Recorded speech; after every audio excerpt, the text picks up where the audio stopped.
Ayan po, naandun po sila engineer, no? Ayan.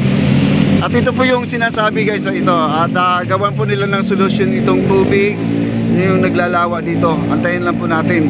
Ngayon, dito sa dulo guys, mamaya-maya na po, magbubuhos na po sila ng semento. Abangan po natin. At dito po, sa may unahan ng konti. Ayan.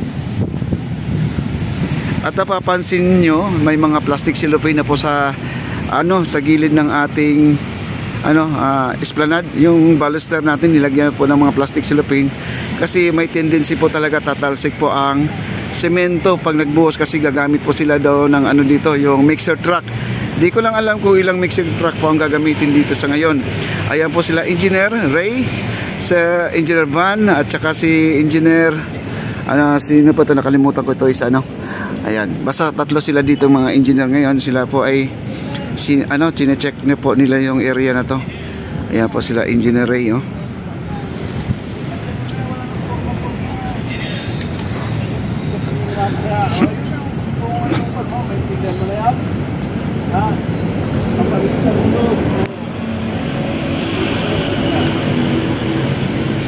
Sir, mamaya.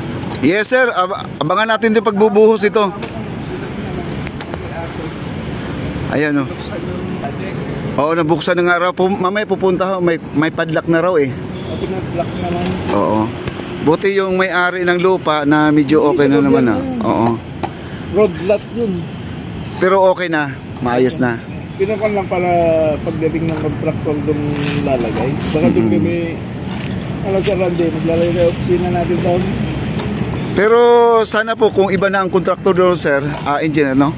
Sana makakapasok pa rin tayo doon sa mga project na yun. Kung hindi naman kami mag-iiba, bakit hindi magpapasok? Ibasel mo na magkakapasok. Kasi iba-ibang kontraktor, may ibang mga kontraktor ayaw nila, di ba? Pero yung mga kontraktor na to ay napakabait. Kami mo pa lang dito.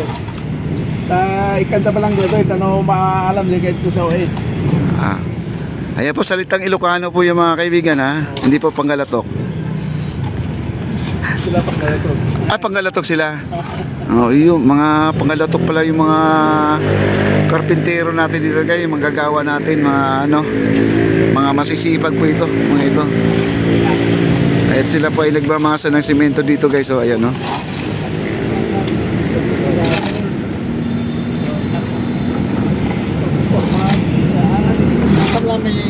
Ayan, at ngayon po ay gagamit sila ng label guys. Ito po yung sinasabi natin ng label na to. Kung baga ay pantay po ang ating pagbuhos ng simento. Kung baga hindi po tayo pumalpak na magiging bangging. Kagaya dito sa nangyari dito, nagkaroon ng lawa. Siguro meron lang talagang nagkamali siguro, kasi bumaba ang ating simento, bumagsak, no? Ayan, lahat naman to ay ginawan talaga ng tamang proseso para hindi po magiging back jump po ang trabaho. Ayan, nandito po sila engineer, no?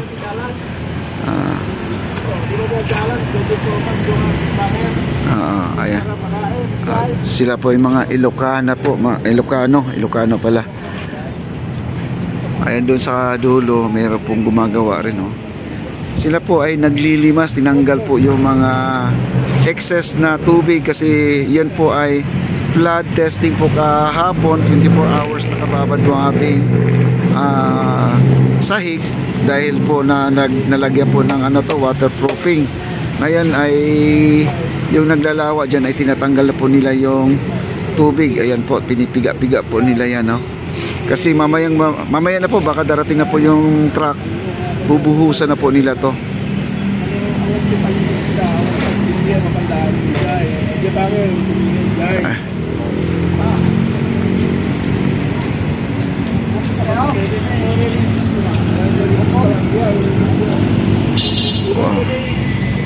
At meron pa dito silang yung stainless to mga kaibigan, no?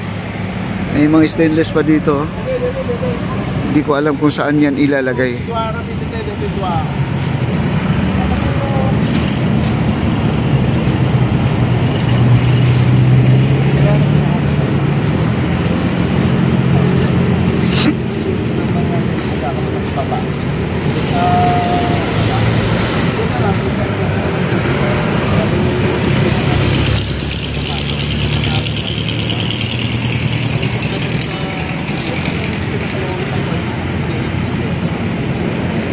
dapat nga, di ba dapat bumaba ng kunti na, di ba daw magpapalit ng sabi nga, matakas siya din.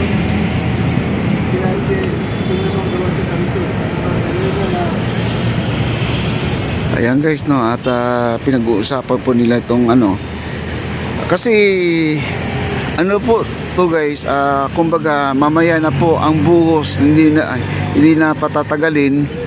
Kailangan po talaga dito ay magiging maayos po ang desisyon na. Kasi pag dumating yung truck ay diretso na po to. Buhos na, no? Alam ko na to guys, itong stainless na to, ito. Ito yung pang planer nila to, pang pantay nila to.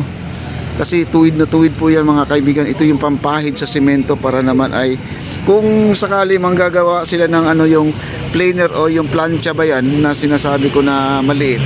Ito yung malaking plancha. Itong malaking stainless na to. Kasi tuwid na tuwid po yan. Wala pong baluktot dyan.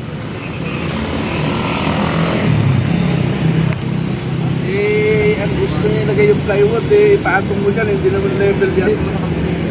Useless din po yun. Pero pwede yun, pero tatapos ka lang ng matino. Kaya hindi ka. Puntahan po natin doon sa kabila guys.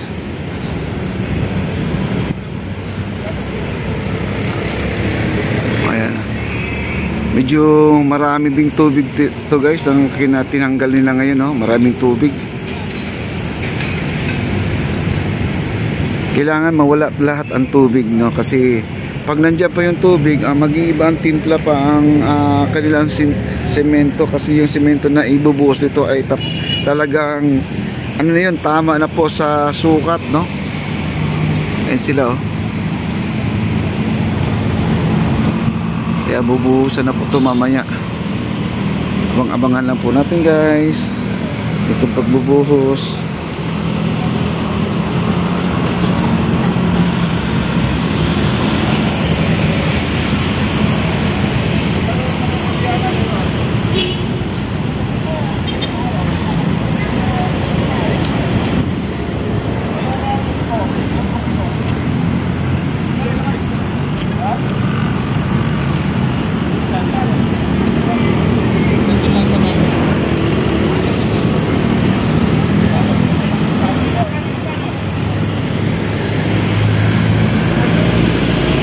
At nalaman ko na ngayon mga kaibigan yung kahapon na insulator na ano, yung kulay silver na yan. Ito.